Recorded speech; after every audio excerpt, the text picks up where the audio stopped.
ಸುಮಾರು 16 ಅಡಿಗಳಷ್ಟು ಎತ್ತರ ಇರುವಂಥ ಈ ಏಕಶಿಲಾ ಗಣಪತಿ ದೇವರು ಪ್ರತಿದಿನವೂ ಚೂರೇ ತಿರುಗ್ತಾನೇ ಇದ್ದಾರಂತೆ. ಈಗ ಉತ್ತರಾಭಿಮುಖವಾಗಿ ಕುಳಿತುಕೊಂಡಿರೋ ಈ ಗಣಪತಿ ದೇವರು ಯಾವತ್ತು ಸಂಪೂರ್ಣವಾಗಿ ಪಶ್ಚಿಮಕ್ಕೆ ತಿರುಗ್ತಾರೋ ಆವತ್ತು ಈ ಜಗತ್ತು ಪ್ರಳಯವನ್ನು ಕಾಣುತ್ತಂತೆ. ಈ ಪ್ರಳಯದಲ್ಲಿ ಈ ಜಗತ್ತು ನಾಶ ಆಗುತ್ತಂತೆ, ಹಾಗೆ ಹೇಳುತ್ತೆ ಇಲ್ಲಿನ ಒಂದು ದಂತಕತೆ.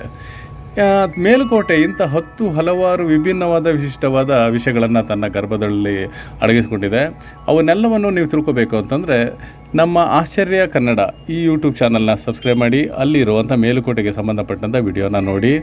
ಸಬ್ಸ್ಕ್ರೈಬ್ ಮಾಡಿರೋ ನಿಮಗೆಲ್ಲರಿಗೂ ಧನ್ಯವಾದ. ಶ್ರೀ ಗಣಪತಿ ದೇವರು ನಿಮಗೆಲ್ಲರಿಗೂ ಒಳ್ಳೇದು ಮಾಡಲಿ. ಗಂ ಗಣಪತಿ ನಮಃ.